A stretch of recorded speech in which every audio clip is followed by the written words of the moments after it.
Mibara baba, mibara mama, mibara ita, sombi ita tchala, ngambe tchala, kangite Jean Priva, migana popo tchala lasso, tigati sara teneti, shongaso agana kodroti, shongaso agaso azo amuna teneti ngia, mais ake guerre, ake kuta guerre la gana kodroti, azo inga importance ngaso agaso, ngaso ake fazo. Distinction tout là qui est d'appel. Moke baba, moke wali, moke koli. Ba koute là quand on tiso. Il faut expecter ti. Migala so na popocha là. Ti sa ti fali moso. Te permettre na zo ako na yati kodroti Centrafrica. Tel que le moula sous mesure. Na vidéo sur le bas. Na tenye so le ma na témoin chaud ako tia contre wandé si à permettre dans l'eau a dit c'est voiture le péter tu l'eau le informer aussi amena zo aussi a inga tene dans d'autres chongaso so irini ake coronavirus mis attend na zo ako tite que le suivre limoso à permettre na zo ako tite que à travers limoso à unji le inga des chongaso si tu es un béto à bouillir, il aide kodroti, il aide tereti, il aide surtout à doutinati se wati. Bizarre la quantité que à la bali monson.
coronavirus est le nom que l'on donne au virus issu de la famille des Coronaviridae.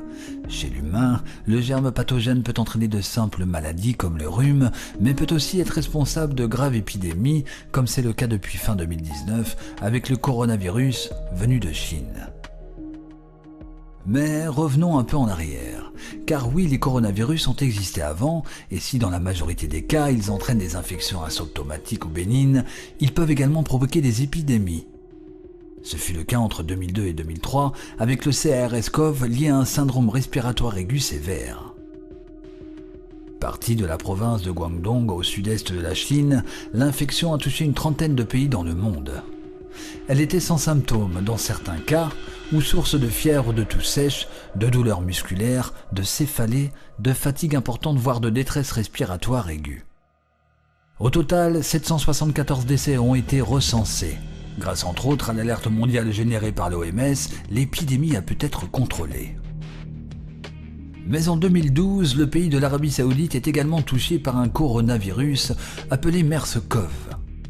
À ce jour, il est responsable du décès de 567 décès dans 26 pays, seulement 2 cas diagnostiqués en France en 2013. Le MERS-CoV est accompagné des mêmes symptômes que son prédécesseur, le SRAS-CoV. Les deux coronavirus ont comme réservoir la chauve-souris, mais un second hôte a entraîné la transmission à l'homme. La civette pour le SRAS-CoV et le dromadaire pour le MERS-CoV. La piste d'un virus provenant des chauves-souris semble se confirmer. Selon une étude, le génome du virus est identique à 96% à celui d'un coronavirus qui circule chez les chauves-souris. Mais la transmission ne peut être pas produite directement entre la chauve-souris et l'humain, car pour un passage à une autre espèce, il faut des contacts nombreux et répétés. Et pour l'heure, l'animal à l'origine de la transmission à l'homme n'a pas encore été identifié avec certitude. Or, identifier l'hôte intermédiaire pourrait contribuer à juguler l'épidémie. Dans le cas du SRAS où l'animal en cause s'était avéré être la civette, l'interdiction de la consommation de ce mammifère avait permis de prévenir toute réintroduction du virus. A l'inverse, l'épidémie de MERS se poursuit en partie parce que le réservoir du virus est le dromadaire, un animal domestique. Mais alors, qu'en est-il de la contagion chez l'humain ? Les premiers cas concernant uniquement des personnes ayant fréquenté le marché d'animaux vivants de Wuhan, l'hypothèse d'une zoonose avait été immédiatement privilégiée et le risque de transmission interhumaine avait été écarté. Mais depuis, il a finalement été bel et bien été établi que le virus se transmettait entre humains. Fin 2019, un nouveau coronavirus est détecté en Chine et nommé 2019 nCoV. Les premiers cas d'infection pulmonaire sont remarqués sur le marché de Wuhan, à l'est du pays. Les symptômes sont également de la fièvre, une toux sèche, un essoufflement, voire une détresse respiratoire aiguë, une défaillance multiviscérale ou une insuffisance rénale aiguë chez certaines personnes plus à risque. Avec près de 10 000 cas recensés dans le monde par l'OMS, l'infection est présente en Europe dont l'Allemagne, la Finlande et la France. Au 30 janvier 2020, 6 cas ont été répertoriés dans l'Hexagone par le ministère des Solidarités et de la Santé. Au rang des nouvelles encourageantes, les chercheurs de l'Institut Pasteur ont annoncé vendredi dernier être parvenus à isoler et à mettre en culture des souches du coronavirus, une première en Europe qui représente une avancée majeure dans la course au vaccin dans laquelle se sont engagés divers laboratoires pharmaceutiques à travers le monde.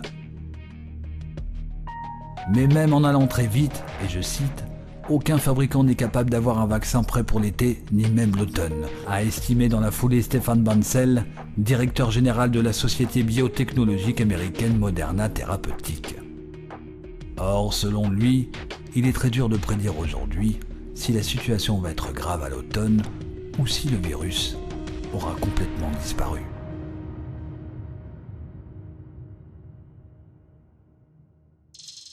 Il était jeune, intelligent et talentueux. Li Wenliang est un ophtalmologue de 34 ans qui avait vécu en parfaite harmonie toute sa vie à Wuhan, dans la province du Hubei, en Chine.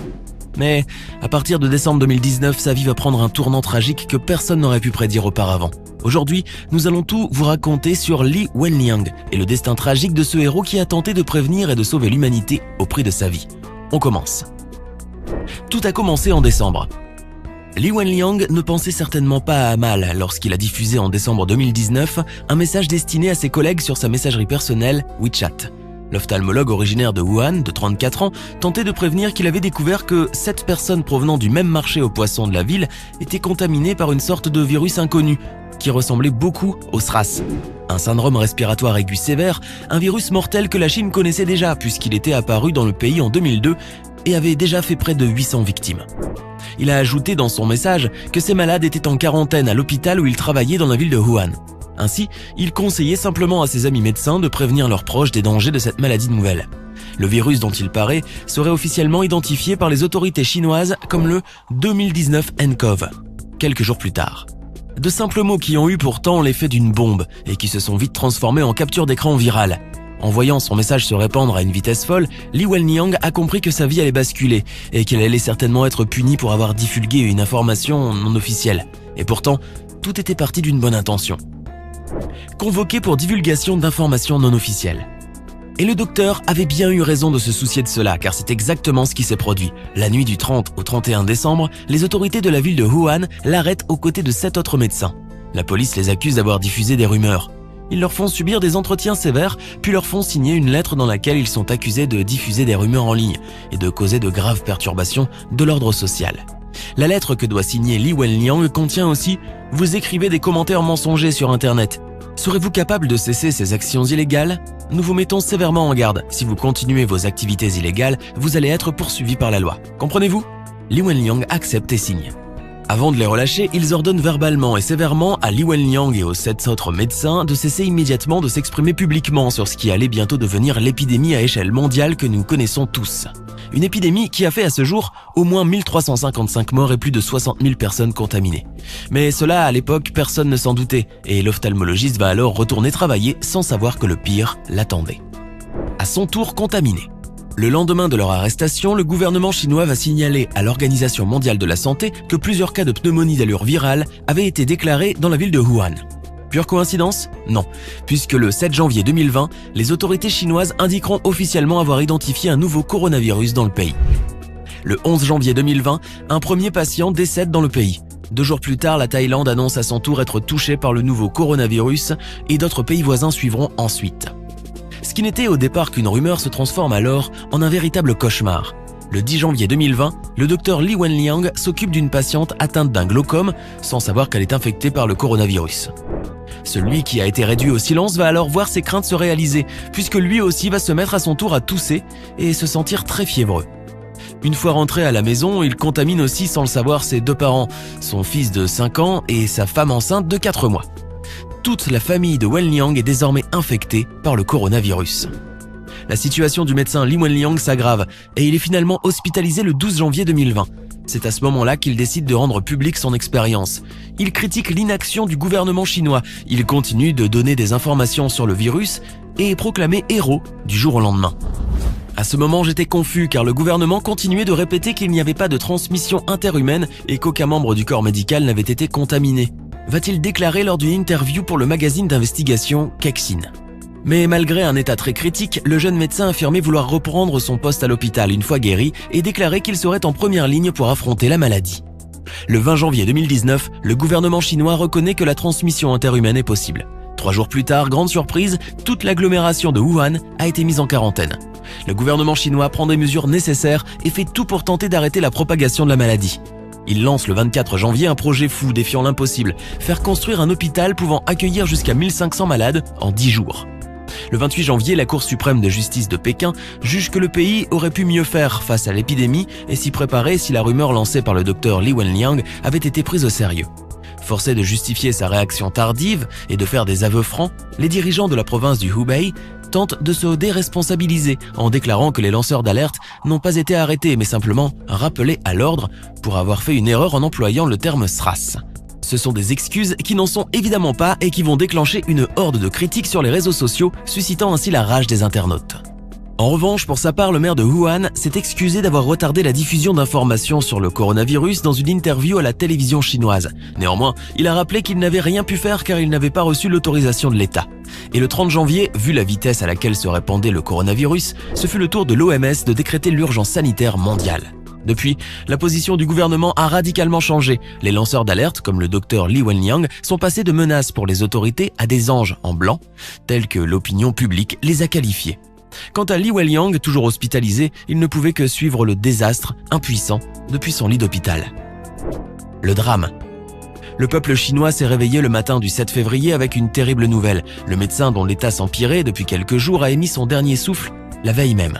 Li Wenliang, qui, au passage, attendait avec son épouse un heureux événement, a eu une fin tragique. Tragique, puisque l'ironie du sort a voulu que l'homme qui a été le premier à dénoncer le danger a été aussi l'un des premiers à s'engouffrer dedans. Avant de décéder, le jeune médecin, parfaitement conscient de son état, avait déclaré dans une interview pour le New York Times que si les autorités avaient divulgué des informations sur l'épidémie plus tôt, il serait certainement aujourd'hui sain et sauf. Il a également appelé à plus d'ouverture d'esprit et de transparence en faisant allusion au fait qu'on ait censuré son message et lui ait interdit de parler au moment opportun. L'hôpital central de Wuhan, qui a annoncé son décès, a affirmé que le docteur Li Wenliang avait malheureusement été infecté dans sa lutte contre la nouvelle épidémie de pneumonie à coronavirus et tous les efforts que le staff médical avait fait pour le sauver avaient été malheureusement vains. Ses collègues médecins de première ligne ont été les premiers à exprimer leurs profonds regrets et condoléances sur le compte officiel Weibo de l'hôpital. La mort du médecin a été suivie d'une avalanche de critiques sur les réseaux sociaux à l'encontre des responsables locaux qui, semble-t-il, ont davantage cherché à étouffer l'affaire qu'à vouloir combattre l'épidémie. Le vendredi 7 février, contraint de remédier à la situation, le régime chinois a annoncé dans un communiqué l'ouverture d'une enquête sur les circonstances du décès du docteur.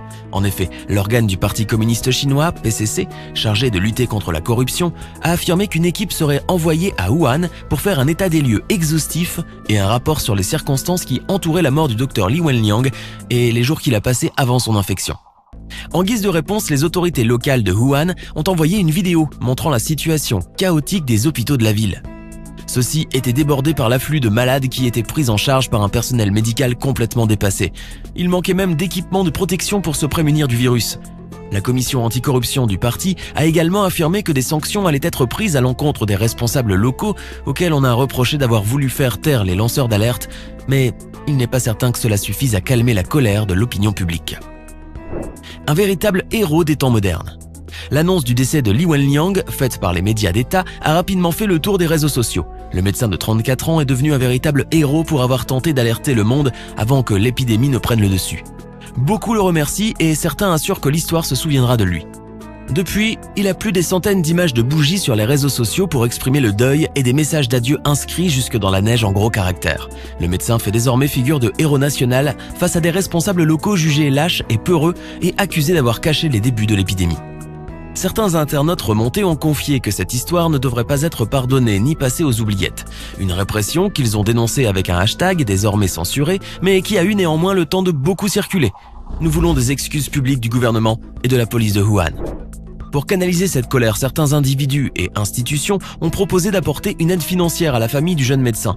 Une collecte réalisée parmi les anciens élèves de l'université de Wuhan a ainsi pu récolter plusieurs milliers d'euros en moins de 24 heures, selon un message diffusé sur son compte Weibo par Zhang Zian, le directeur de l'Institut de journalisme et de communication de l'université Zhongshan à Canton. Le même jour, le quotidien Eryishi Yingyi Baodao a annoncé que sa famille recevrait des autorités une compensation de 100 000 euros pour décès occasionnés par une maladie professionnelle. Si une partie des messages de deuil et de colère est toujours visible sur les réseaux sociaux, le pouvoir chinois tente toutefois de stopper l'esclandre.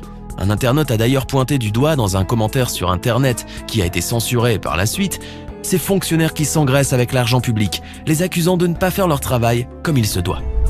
L'Organisation mondiale de la santé a également réagi à ce malheureux événement en exprimant sa profonde tristesse. La mairie de Wuhan a, pour sa part, présenté ses condoléances à la famille du médecin. Quant au gouvernement central, il n'avait pas réagi vendredi en milieu de journée, préférant en rester aux condoléances adressées à ses proches. Des proches tous malades, puisque les parents, la femme et le fils du docteur Li Wenliang, également infectés par le virus, se trouvent tous à l'heure actuelle à l'hôpital. Alors, que pensez-vous de l'histoire triste du médecin Li Wenliang ? Pensez-vous qu'il a agi en héros ? Dites-nous ce que vous pensez de cette affaire dans les commentaires. N'hésitez pas à liker la vidéo si elle vous plaît et si vous êtes nouveau sur la chaîne, n'oubliez pas de vous abonner et d'activer la notification pour ne rater aucune de nos prochaines vidéos.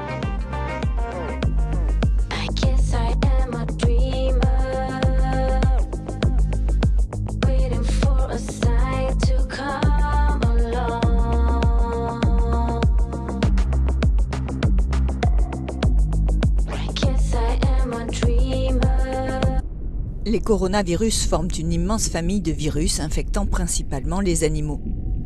Cependant, ces virus peuvent parfois causer des infections chez l'homme, le plus souvent associées à des rhumes et des syndromes grippaux bénins. Parfois, ils peuvent causer des complications respiratoires chez des personnes immunodéprimées. Les infections à coronavirus ne sont généralement pas diagnostiquées en raison de leur caractère bénin et de leur guérison spontanée. Ces virus se transmettent d'homme à homme par voie aérienne au contact de sécrétions ou à celui d'objets contaminés, particulièrement en période hivernale. 2 coronavirus ont entraîné des épidémies graves, parfois mortelles chez l'homme. Le SRAS, responsable d'une épidémie mondiale entre novembre 2002 et juillet 2003, et le MERS, identifié pour la première fois en 2012 au Moyen-Orient. En 2020, un nouveau coronavirus a été identifié en Chine. Les symptômes majeurs sont la fièvre, la toux et des difficultés respiratoires, des troubles gastro-intestinaux. SRAS et MERS ont pour origine la chauve-souris, puis un animal intermédiaire, la civette palmiste masquée, vendue et consommée en Chine pour le SRAS, le dromadaire pour le MERS. Il n'existe pas pour l'instant de médicaments spécifiques contre ces virus, ni de vaccins.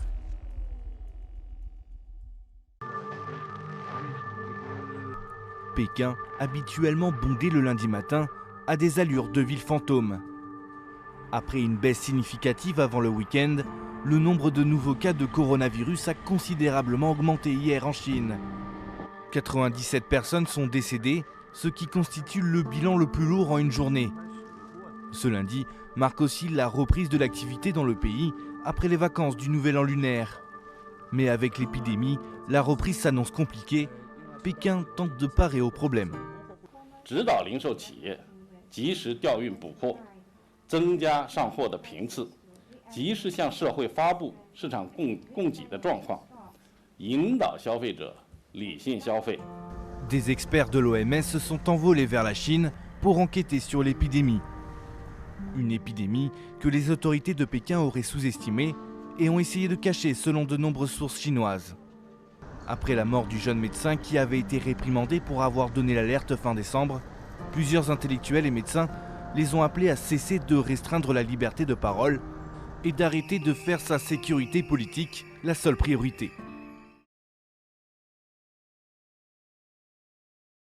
La transmission interhumaine de nCoV 2019 est aujourd'hui avérée. La maladie se transmet par les postillons en éternuant ou toussant. Un contact étroit est nécessaire dans une famille, une chambre d'hôpital ou si l'on se tient à moins de 1 mètre d'une personne infectée qui tousse sans protection. Elle se transmet aussi en touchant une surface sur laquelle se trouve le virus, puis en portant sa main à la bouche, au nez, aux yeux. La durée de vie de nCoV 2019 est de quelques jours en milieu humide, comme des gouttelettes de salive, et d'environ 3 heures hors milieu humide. Le risque d'être infecté en touchant un objet importé de Chine est donc extrêmement faible. Comme tous les virus, celui-ci ne résiste pas à la cuisson. Il n'y a pas de risque de consommer de la viande bien cuite. Le coronavirus ne peut pas non plus être transmis par l'eau, et pour l'instant, aucun cas de transmission par voie sexuelle n'a été avéré.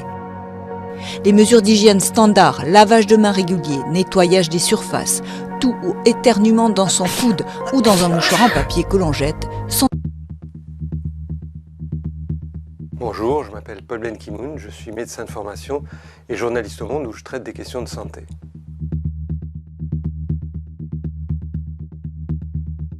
Il y a plusieurs signes, ce qu'on appelle un syndrome grippal qui ressemble à la grippe, un gros rhume, c'est-à-dire que vous avez de la fièvre, une fièvre qui est élevée, plutôt 39, toux sèche, nez qui coule. Il y en a d'autres, éventuellement quelques signes digestifs de type diarrhée, mais c'est beaucoup plus rare.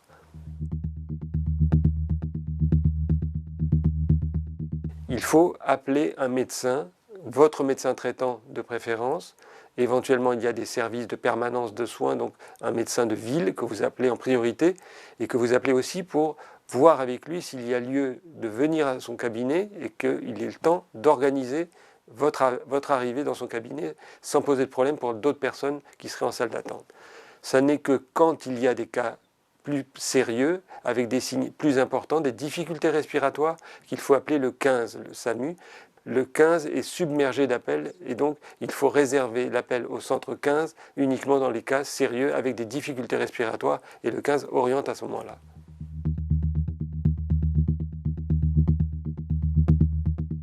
La première des choses, bien évidemment, c'est par rapport à la fièvre. On peut prendre un médicament pour faire baisser la fièvre.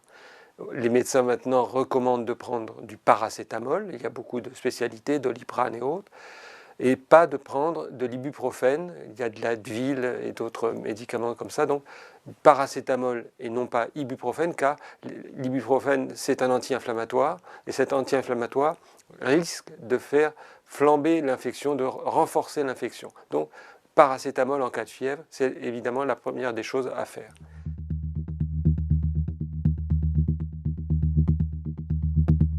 Il faut absolument prendre des précautions afin de ne pas transmettre ce virus. Port d'un masque chirurgical pour ne pas projeter, éviter de s'approcher au maximum, éviter les contacts, même si c'est pénible, il faut éviter de transmettre et donc des embrassades. Et si vous avez la possibilité de dormir dans des lits séparés, c'est préférable de manière à éviter les contacts. Moins il y a de contacts, moins il y a de risque de contagion.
Le coronavirus, produit du hasard ou spécifiquement utilisé comme arme biologique? Depuis la mi-janvier, le coronavirus fait la une de la presse grand public. Apparemment sorti de nulle part, un virus apparaît soudainement dans la ville chinoise de Wuhan et terrifie le monde. Presque toutes les heures, on actualise le nombre de personnes qui sont tombées malades et celles qui en sont mortes. Les personnes concernées sont en quarantaine et en Chine, on n'a déjà plus le droit de sortir de certaines villes. Cela soulève de graves questions qui n'ont guère été discutées jusqu'à présent, telles que d'où vient le dangereux coronavirus? Les médias rapportent que des serpents, des chauves-souris ou encore des pangolins sont la cause ou le porteur du virus. Cependant, le docteur Alan Cantwell, virologue, prouve avec 107 références à des expériences décrites dans la base de données des publications scientifiques PubMed que la manipulation génétique des coronavirus a lieu dans les laboratoires médicaux et militaires depuis 1987. Manipulation von Coronaviren bereits seit 1987 stattfindet. Voici une citation du Dr Alan Cantwell. J'ai rapidement découvert que les scientifiques ont modifié génétiquement depuis plus de 10 ans des coronavirus animaux et humains pour produire des virus mutants et recombinants pathogènes. Pas étonnant que les scientifiques de l'OMS aient identifié les virus SARS-Corona si rapidement. Cette recherche non supervisée produit des virus artificiels dangereux, dont beaucoup ont le potentiel de devenir une arme biologique. Une analyse experte du Dr James Lyons-Weiler, virologue, montre même qu'un fragment particulier de la séquence génétique du virus ne peut avoir été inséré qu'en laboratoire. Les constatations des deux virologues selon lesquelles le dangereux coronavirus provient d'un laboratoire et a été génétiquement modifié sont étayées par le fait que plusieurs brevets sur les coronavirus ont été officiellement enregistrés. Ces faits conduisent inévitablement à une autre question importante. Le coronavirus pourrait-il avoir été délibérément lâché sur le lieu de l'épidémie ? Tout près du marché d'alimentation et de poissons de Wuhan, où le virus est apparu pour la première fois, se trouve l'Institut de virologie de Wuhan. Selon le journal télévisé allemand, c'est le seul laboratoire chinois de tout l'empire de Chine qui travaille avec des substances biologiques et des virus des plus dangereux. Mais il existe à Wuhan un autre laboratoire travaillant sur les virus, Wuxi Pharma Tech Inc., qui est financé par le milliardaire américain George Soros. Pourrait-il y avoir un lien entre le virus et la proximité des laboratoires si on considère le lieu du départ de l'épidémie et les déclarations des deux virologues? Cela signifierait que ce n'est pas une simple théorie de la conspiration, comme le prétendent les médias comme un moulin à prière.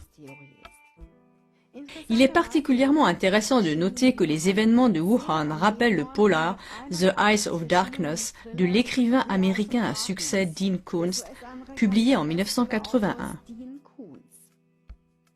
Ce livre de science-fiction écrit il y a environ 40 ans décrit en détail le scénario actuel de la pandémie.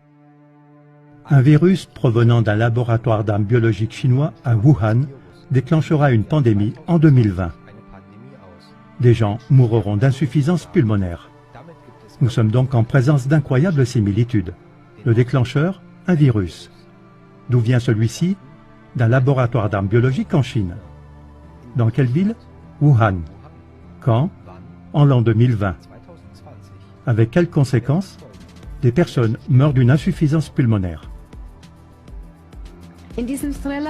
Dans ce polar, le virus est appelé l'arme parfaite.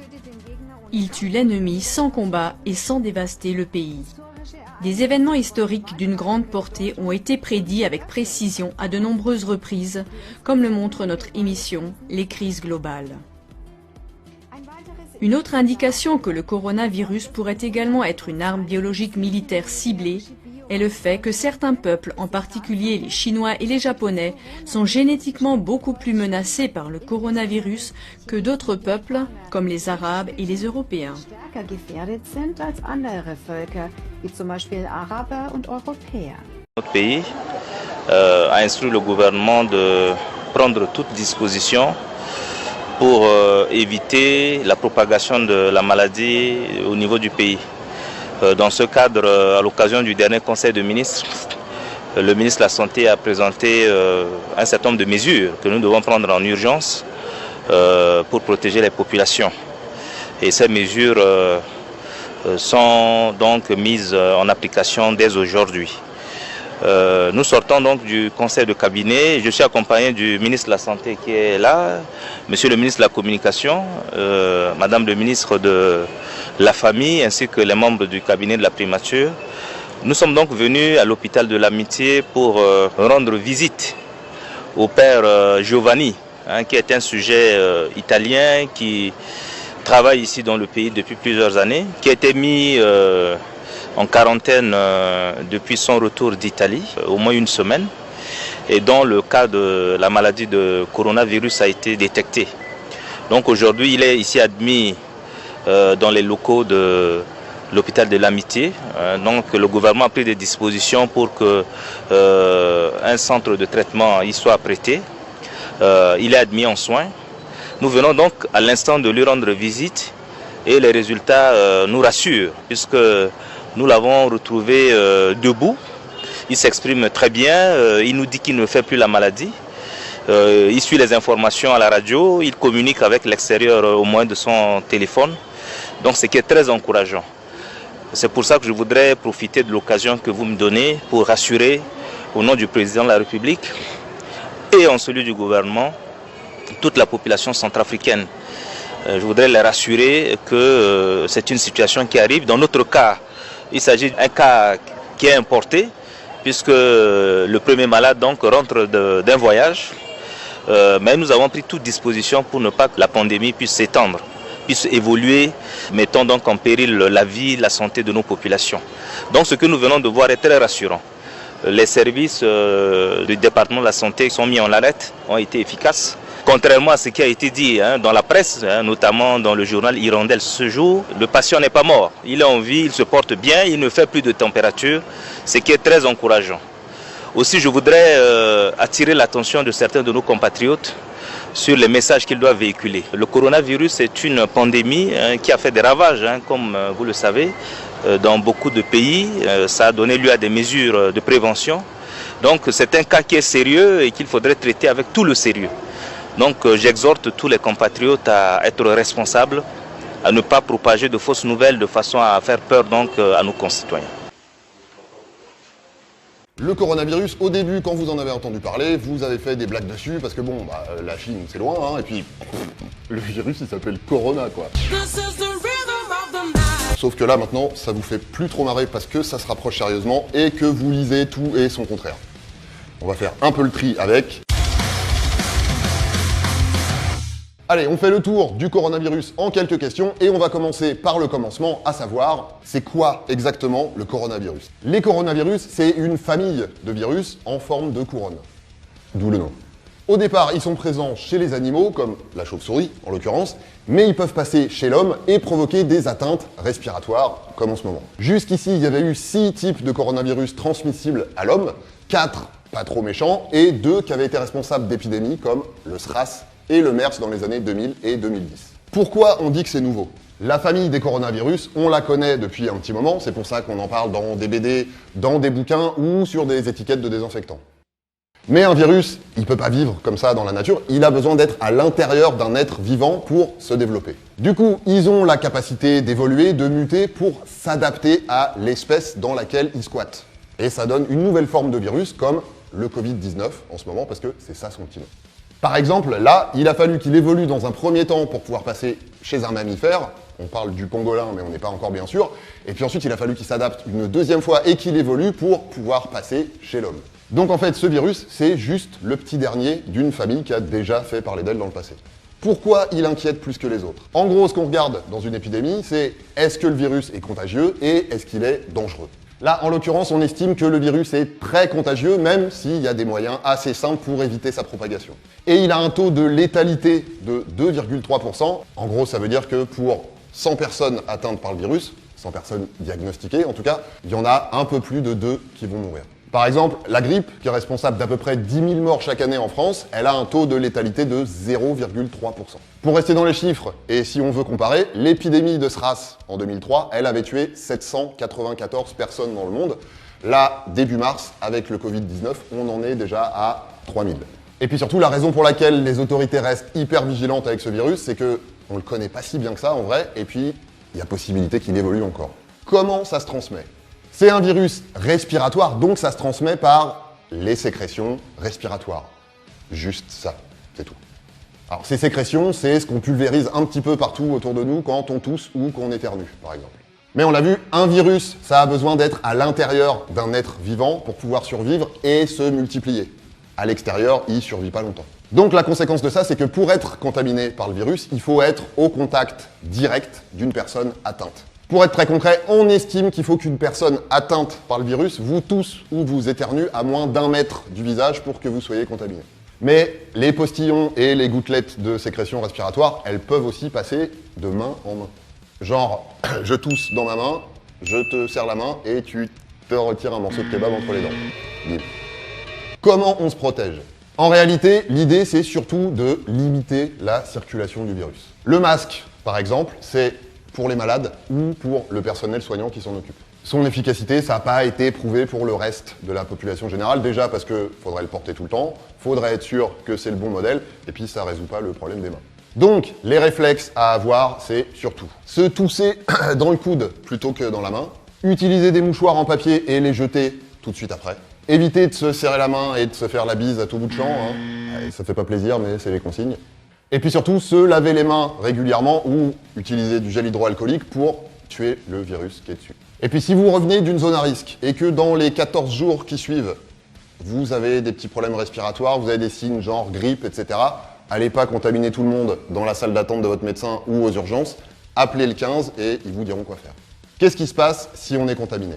Déjà, il faut savoir qu'il y a un délai d'incubation d'environ 6 jours. Mais que ça peut aller de 2 à 14 jours. Ça veut dire que pendant ce temps-là, on est porteur du virus, on peut le transmettre, mais on n'a pas encore de signes de maladie. Et alors, ces signes, justement, c'est quoi ? Eh bien, pour 80% des gens, c'est les mêmes qu'une petite grippe. Mais pour d'autres, ça peut aller jusqu'à des pneumonies graves, c'est-à-dire des problèmes au niveau des poumons qui peuvent être mortels. Ça concerne essentiellement les personnes fragiles. C'est-à-dire, en gros, les personnes âgées, les personnes qui sont affaiblies par une maladie ou un problème au niveau du système immunitaire, et c'est vrai, c'est beaucoup plus rare, mais ça arrive, parfois des personnes en bonne santé. Par contre, d'habitude, ce type de virus, il est aussi dangereux pour les bébés et les jeunes enfants, mais là, bizarrement, c'est pas le cas.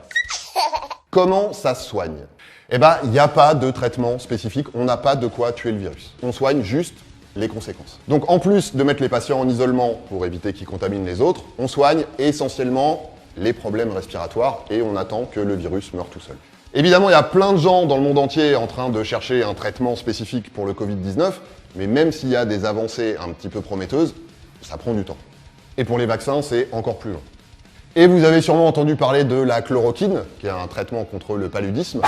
A priori, ce serait efficace contre le coronavirus en laboratoire, mais chez l'être humain, on n'a pas encore assez d'éléments.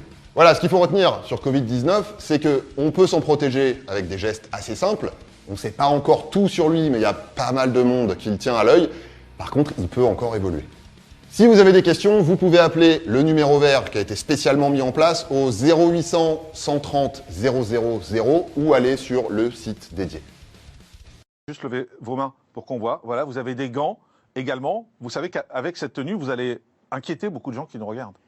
Je vous dis que ça fait déjà une semaine que j'ai le masque et les gants. Le corps médical est beaucoup plus informé que les politiques, sûrement ont des spécialistes qui leur parlent, mais beaucoup plus informé que le grand public. Depuis une semaine, nous avons un WhatsApp de toutes les cliniques qui nous permet de savoir ce qui se passe dans chaque clinique et nous faisons des webinars, c'est-à-dire des réunions de tous les spécialistes, pneumologues, infectiologues, anesthésistes, réanimateurs, pour savoir exactement quelles sont les conditions. Donc depuis une semaine, on se protège. Personne ne rentrait dans ma clinique sans gants, sans alcool, masque pour moi, masque pour la patiente. et les soins vraiment très protégés. Mais on nous explique, excusez-moi docteur, mais on nous explique que ce n'est pas la peine de porter un masque si on n'est pas malade. Est-ce que vous êtes malade? Je ne suis pas malade. Pourquoi portez-vous un masque? Parce que rien ne me dit qu'en me parlant à 1,50 m, vous n'êtes pas en train de me projeter des particules virales, alors que vous ne savez même pas si vous êtes porteur sain ou pas, puisqu'il n'y a pas aujourd'hui de tests suffisamment ou d'autotests qu'on se ferait pour se protéger. Donc je me protège de vous, en me protégeant de vous, je protège les autres, je protège mes patients. Mais vous comprenez bien que ce que vous êtes en train de dire, c'est logique, c'est censé. Simplement, nous, dans la population, on n'a pas de masque. Nous, dans la population, aujourd'hui, malgré les demandes que font certaines personnes, on n'a pas de masque si on n'est pas malade. Donc, comment on fait? Je l'ai constaté parce que toute la semaine, j'ai été harcelé par les amis et la famille de demandes de masques. J'ai fourni tous ceux que je possédais dans ma clinique, des milliers de masques d'avance, j'ai distribué à tout le monde pour se protéger. Mais pour la population, si on n'a pas de masque, il faut absolument se fabriquer soi-même des masques. Il y a différentes techniques qui ont été montrées dans tous les réseaux. C'est simple, il faut le faire et surtout porter des gants. Pourquoi? Le virus, il ne passe qu'à travers les yeux, la muqueuse nasale et la bouche, oropharyngée. Si on met, imaginez qu'il y ait du virus ici, j'ai touché, mais comme je ne vais pas, à cause des gants, j'ai le réflexe de ne pas pouvoir me gratter l'œil, alors que sinon on se gratte les yeux toutes les demi-heures. Sinon, du fait des gants, on ne se le transmet pas à soi-même. À la fin, je peux les mettre dans l'eau bouillante un certain temps, puis je les enlève, je les mets de côté.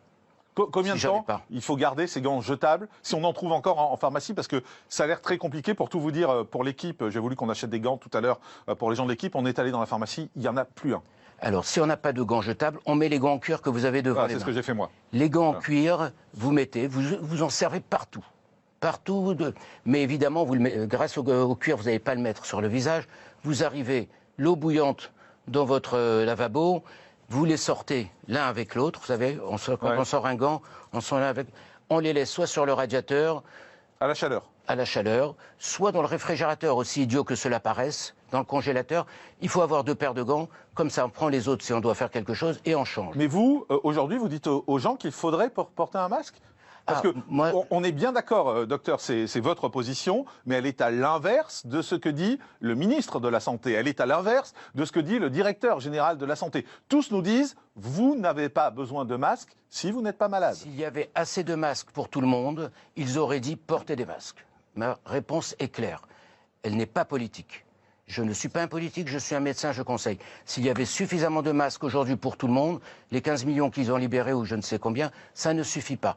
Ils diraient à tout le monde portez les masques, parce qu'ils ont peur des émeutes dans les pharmacies s'il n'y a pas assez de masques. On l'a vu au Danemark, pays civique, on l'a vu dans d'autres pays. Donc, effectivement, porter un masque, quelles que soient les conditions. Porter une écharpe.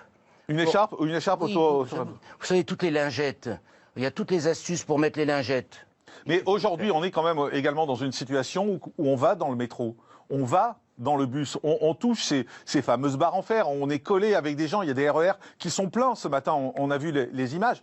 Ces gens-là prennent un risque? Oui, parce qu'actuellement dans la population, il n'y a pas les 4000 cas qu'on nous cite, il y a probablement 10 fois plus de gens qui sont déjà contaminés, qui sont porteurs sains pour la plupart, bien sûr, heureusement. C'est la seule satisfaction dans cette maladie, c'est que beaucoup sont des porteurs sains, que les enfants résistent très bien, que les jeunes adultes résistent très bien, mais quand on est dans le métro, on met des gants, on touche avec des gants, on sort les gants, exactement tous ces gestes. Je vous interromps un instant parce qu'on apprend à l'instant, et vous le voyez en bas, si vous êtes sur CNews, on apprend à l'instant que Emmanuel Macron va parler ce soir une nouvelle fois à partir de 20h lors d'une intervention qui va se faire à la télé. Donc notez cette information qui nous parvient à l'instant. Emmanuel Macron va reprendre la parole ce soir à 20h dans tous les médias. Docteur Sineona, qu'est-ce qu'il doit annoncer ce soir, Emmanuel Macron? Je ne parle pas de politique, bien évidemment, on parle au niveau santé et purement santé. Nous connaissons très bien les courbes dans tous les pays. Taïwan, Singapour, la Chine, tout est analysé par les spécialistes, les mathématiciens et les épidémiologistes. Taïwan a réussi parce qu'ils ont confiné tout de suite et qu'ils ont pris des décisions.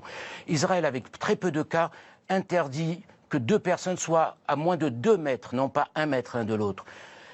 D'autre part, en Israël... C'est-à-dire qu'on ne prend pas de mesures assez strictes? Oui, on ne peut pas être strict. On n'a pas le droit d'être à plus de 2 dans une voiture. tout cela, ça doit être pris. Dans 3, 4, 5 semaines, on sera au pic de l'épidémie épidémique. Quel est le problème? C'est qu'on va manquer de machines. On va manquer de machines de réanimation. Parce qu'il y a 5% de personnes qui auront besoin d'une assistance ventilatoire. On va manquer de machines de réanimation et c'est l'appel que vous voulez lancer aujourd'hui en direct à vos confrères. D'ailleurs, c'est pour ça que dès ce matin, j'ai pris ma décision de fermer la clinique, sauf s'il y a quelques soins urgents que je pratiquerai, de mettre au chômage technique 98% du personnel pour les sécuriser et de mettre à la disposition des pouvoirs publics les appareils de respiration que l'on utilise pour endormir les patients, puisque ces appareils-là, chacun d'eux pourra sauver une personne. Et même les appareils que nous avons en salle de réveil. Et j'invite toutes les cliniques qui peuvent se dispenser d'actes non urgents, la chirurgie esthétique n'étant pas urgente. Vous êtes chirurgien esthétique, je le rappelle. Oui, la chirurgie esthétique est réparatrice n'étant pas urgente. On peut déplacer tout cela après Pâques ou après, ou même s'il faut 2-3 mois de plus. La vie n'a pas de prix. Et ceux qui vont subir les conséquences, c'est les aînés. Ceux plus de 60 ans, ceux de plus de 70 ans, ceux qui ont des antécédents. Donc nous avons le devoir de les protéger. Donc si j'ai bien compris, docteur, vous appelez aujourd'hui tous vos confrères qui travaillent dans des cliniques qui font des soins non urgents à mettre à la disposition des pouvoirs publics leurs respirateurs artificiels. Vous en avez combien, vous? Moi, j'en ai 4. Vous avez 4 respirateurs artificiels. Plus loin, je dis les pouvoirs publics vont être débordés dans tous les domaines. J'appelle tous les Français à, chacun à son niveau, faire un effort de solidarité. Le mot solidarité nationale va diminuer par 2 les morts. C'est bien précis dans tous les courbes graphiques des autres pays. Ceux qui ont agi, ceux qui n'ont pas agi. Hier, sur le Champ de Mars, je voyais tout le monde se côtoyer, les enfants. J'étais horrifié de cela. Les assesseurs qui n'avaient pas de masque et ceux qui dépouillaient moins d'1 mètre, que voulez-vous? Ce soir, Emmanuel Macron va annoncer des mesures. Il faut qu'il demande aux Français de rester chez eux totalement, de ne plus sortir. Vous êtes pour un confinement total, docteur? Si j'étais à la place d'Emmanuel Macron, j'ordonnerais un confinement total. C'est la seule façon aujourd'hui d'arrêter la progression de diminuer par 2 les morts dans les 5-6 semaines qui vont venir. Vous êtes pessimiste?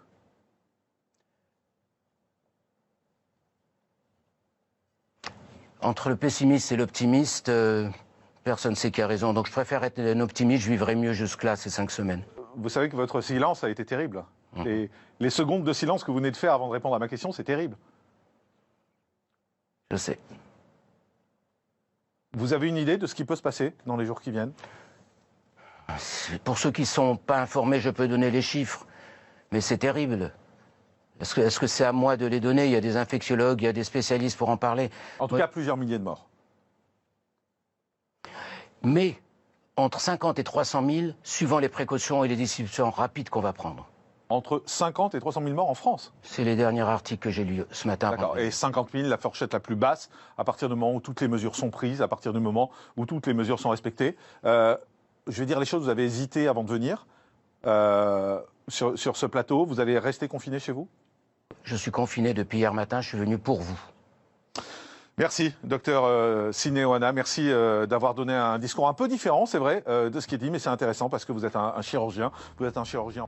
Les rues de Rome et de toute l'Italie restent vides. Après une semaine de confinement total, la contagion ne donne pas signe de ralentissement. Lundi, l'Italie a dépassé la barre des 2000 morts du coronavirus, avec 349 décès dans les dernières 24 heures. 2158 personnes ont perdu la vie, dont 1420 dans la seule région de Lombardie. Le chef du gouvernement encourage à poursuivre l'effort de solidarité. Nous avons été les premiers à débloquer 25 milliards d'euros au bénéfice du système économique italien, des entreprises et des familles. Personne ne doit se sentir abandonné, c'est notre objectif depuis le début et l'approbation de ce décret en est la preuve aujourd'hui. L'État est là.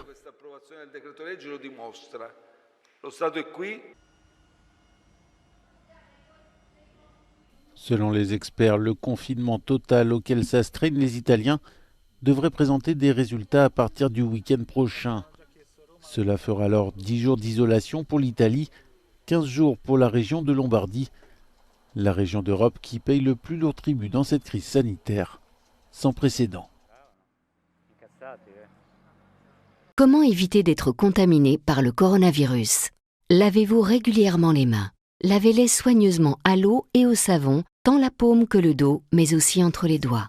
Comptez entre 40 et 60 secondes par lavage. Toussez ou éternuez dans le pli de votre coude et utilisez toujours des mouchoirs en papier. Jetez-les dans une poubelle fermée. Si vous êtes malade, restez chez vous. Ne vous rendez pas au travail. Évitez autant que possible de vous toucher le visage, en particulier le nez et la bouche, avec les mains. Évitez les contacts rapprochés et évitez les poignées de main. Vous pensez être infecté par le coronavirus? Consultez votre médecin par téléphone. Ne vous rendez pas à la consultation du médecin traitant, ni aux urgences sans son indication. Prenez soin de vous, mais aussi des autres. Bonjour Geneviève. Bonjour les GG. Est-ce que vous avez l'impression qu'on est face à un raté ou un gros raté, une catastrophe? C'est un énorme raté, énorme. Au début, tous autant que soignants, on ne savait pas trop, on prenait ça pour une grippe. Puis après, dans le Grand Est, quand même, concrètement, les soignants ont commencé à être vraiment dans la merde. Ils ont tiré la sonnette d'alarme. Mais comme d'habitude, le gouvernement n'a absolument rien écouté. Jamais. Quand est-ce que le personnel soignant est écouté concrètement? Déjà, à la base, jamais. Quand c'est arrivé dans le Grand Est, que les infirmières ont commencé à dire qu'ils avaient des patients qui mouraient, qu'ils étaient débordés, que les hôpitaux débordaient, là encore, ils n'ont rien fait. Les mesures n'ont pas été prises. Je voulais bien entendre au début qu'on ne voulait pas tirer trop la sonnette d'alarme pour pas alarmer les gens. Simplement, le français n'est pas plus immortel que l'italien. Et là, aujourd'hui, on est dans une situation où il tire la sonnette d'alarme, où Macron est passé en mode martial. Mais c'est trop tard. Il fallait écouter les soignants, les professeurs, tout ça, je veux bien. Mais comme vous l'avez dit, vous aussi, beaucoup de gens ont commencé à voir qu'il y avait des problèmes. Ils ne nous ont pas écoutés. Pour moi, c'est plus qu'un gros raté. Mais alors, vous, en tant qu'infirmière, justement, vous dites que c'est un gros raté. Mes collègues ont rapidement dit ce qui se passait dans les hôpitaux, en particulier dans l'Est. Vous, puisque vous êtes du côté des Deux-Sèvres, est-ce que vous voyez monter, parce que là, on dit que la vague va arriver. Vous commencez à la voir monter? Oui. Ça y est. Comment ça se passe? En fait, moi, on a commencé à voir des lits se mettre sous scellés. Notre direction ne nous disait rien. On a pêché des infos au niveau des réseaux sociaux. Je veux dire à quel point vraiment on s'est senti un peu dénigré ou voilà, la chair à canon quoi. Aujourd'hui, j'ai des lits des lits Covid, c'est-à-dire dans mon unité, moi ça y est, qui vont ouvrir lundi. Je travaille en médecine, j'ai des pneumopathies, des gens positifs à la grippe chez qui on ne fait pas de tests. On a arrêté de faire les tests partout parce que voilà, on voulait pas alarmer, minimiser. Franchement, quand je vois le nombre de cas qui sont annoncés à la télé, c'est du foutage de gueule. Je peux vous jurer que si là, aujourd'hui, on teste mes patients, on teste le personnel qui travaille, je suis presque persuadée que plus de la moitié seront positifs. Ben oui. Bien sûr. Je travaille avec des masques FFP2, je suis de nuit. Pendant 10 heures, je travaille en médecine avec des gens qui me crachent, qui me toussent dessus. Mes masques sont périmés. Périmés, vous m'entendez, périmés. Quand je vois des gens dans les rues avec des masques, des gens qui fracturent les voitures des IDE libéraux, qui déjà n'ont pas de matos, mes collègues, moi, qui finissent par mettre les masques dans nos tiroirs de stupéfiants parce qu'on nous les vole, s'il vous plaît, écoutez-nous, restez chez vous, vous sauvez des vies. À rester chez vous, vous nous sauvez la vie. Il faut vraiment que les gens prennent conscience que là, c'est pas une grippe, c'est pas une varicelle, ça tue et ça nous tue. On a des infirmiers dans l'Est qui meurent. On enterre nos collègues. Les premiers à être touchés, les gens dans les supermarchés, comme vous disiez tout à l'heure, le droit de retrait. On n'a pas le droit de retrait. Même quand on a des grèves, on est réquisitionné. Ça fait partie de notre travail, de notre conscience. On y va. Je n'embrasse plus mes enfants, je ne vois plus les personnes que j'aime. Je fais tout ça pour des gens qui continuent de se balader, de prendre ça pour des vacances. Et la vague, elle arrive. Quand on a vu les Parisiens, je comprends, je ne veux pas juger. Mais à un moment donné, quand on les a vus arriver, se déplacer, je travaille dans un hôpital qui normalement est un hôpital qui n'est pas un grand CHU. Nos capacités d'accueil, ce n'est pas les capacités d'accueil des grands CHU parisiens. Il faut vous dire qu'à un moment donné, on n'aura pas de place pour tout le monde. Les gens qui ne se sentent pas concernés, qui se disent que voilà, ils s'en foutent, ils l'ont pas, et puis de toute façon, ils sont jeunes. Écoutez-moi bien. Vous pouvez transmettre à n'importe qui. Dites-vous que quand vous allez le transmettre à la boulangère, qui va servir votre père ou votre mère, vous m'entendez? Eh bien, un jour, on a tellement peu de moyens, vous n'aurez tellement pas écouté ce qu'on vous a dit. qu'on sera face à une situation où on devra choisir entre sauver votre père et sauver votre mère. C'est ça la réalité aujourd'hui.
Comment éviter d'être contaminé par le coronavirus? Lavez-vous régulièrement les mains. Lavez-les soigneusement à l'eau et au savon, tant la paume que le dos, mais aussi entre les doigts. Comptez entre 40 et 60 secondes par lavage. Toussez ou éternuez dans le pli de votre coude et utilisez toujours des mouchoirs en papier. Jetez-les dans une poubelle fermée. Si vous êtes malade, restez chez vous. Ne vous rendez pas au travail. Évitez autant que possible de vous toucher le visage, en particulier le nez et la bouche, avec les mains. Évitez les contacts rapprochés et évitez les poignées de main. Vous pensez être infecté par le coronavirus? Consultez votre médecin par téléphone. Ne vous rendez pas à la consultation du médecin traitant, ni aux urgences sans son indication. Prenez soin de vous, mais aussi des autres.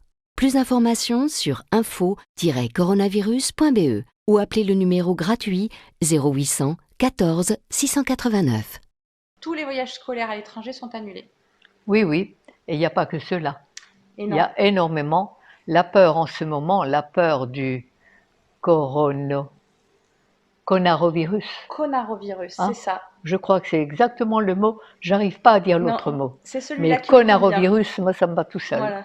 Parce que vraiment, vraiment, c'est une connerie absolument épouvantable. Mais il est certain que tous ceux qui développent le conarovirus sont en fréquence basse, ne font plus ce qu'ils ont à faire, mais ils font des affaires. Et leur but, c'est de vendre un maximum, de faire peur à tout le monde pour vendre un maximum de vaccins. Et là, évidemment, le vaccin va encore paralyser le système de défense et on va encore affaiblir et rendre un peu plus malade et un peu plus malheureux le monde humain. Et en attendant, parce qu'il n'existe pas encore ce vaccin, mais en attendant, il y a les Oui, magasins. mais le but est là, hein, il n'y en a pas d'autre. Les magasins se vident, les gels, tu sais, Oui, les oui, gels mais pourquoi? Parce qu'ils ont très bien compris. Ils ont développé la peur. Mm.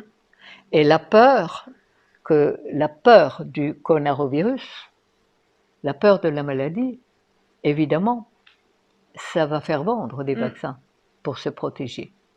Mais seulement la peur est une sorcière.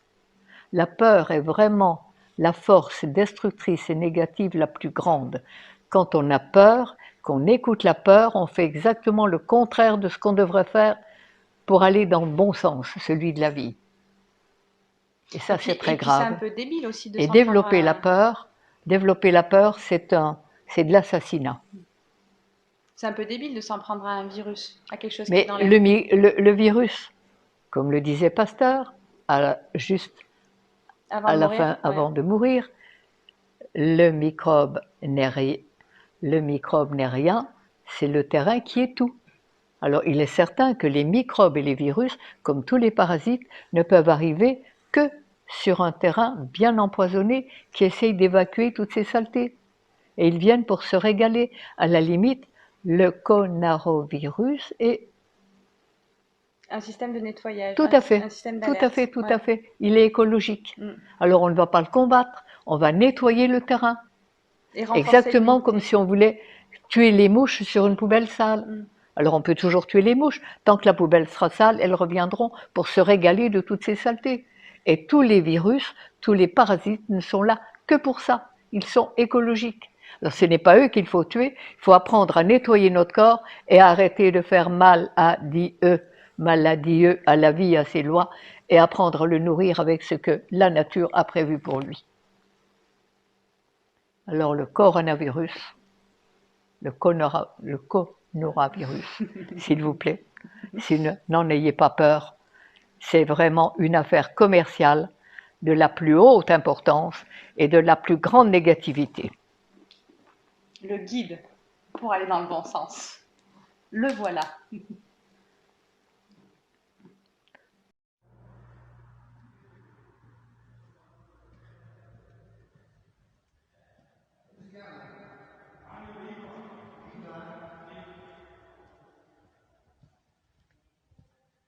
Una strage, sì. Mamma mia.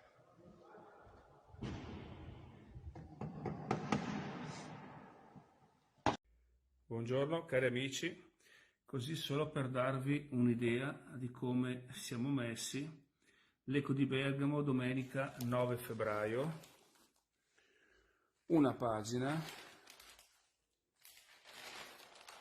e un qualcosina. Andiamo invece a guardare l'Eco di Bergamo di oggi, venerdì 13 marzo. 1, 2, 3, 4, 5, 6, 7, 8, 9 e 10. Una semplice influenza. Grazie.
Coucou à tous, une petite vidéo pour vous encourager dans ce moment d'épreuve que le monde est en train de traverser.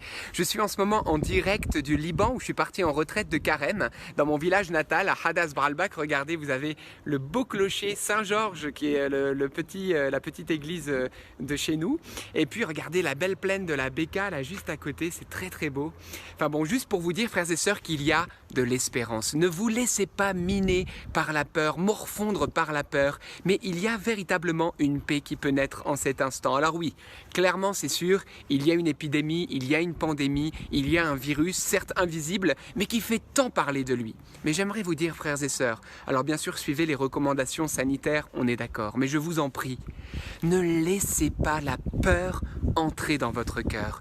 Ne laissez pas le trouble, l'inquiétude, et puis toutes ces choses vous ronger de l'intérieur, parce que véritablement, notre paix n'est pas dans les événements du monde. Et ne mettez pas votre paix dans les événements du monde.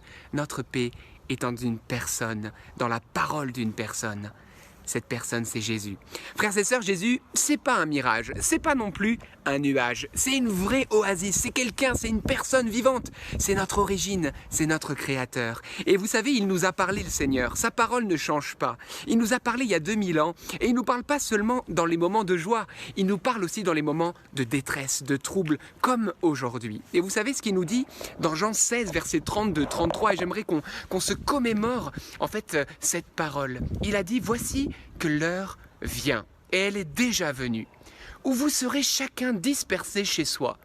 Clairement, oui, elle est vraiment déjà venue, cette heure, c'est ce que nous vivons, les frontières sont fermées. Mais regardez ce que dit Jésus.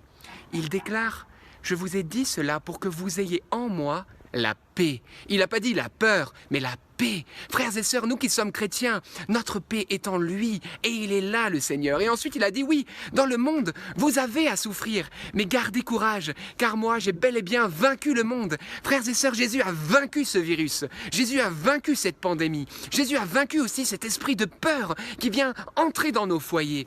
Il est plus grand que tout cela, mais qu'est-ce qu'il attend? Il attend que nous venions à lui.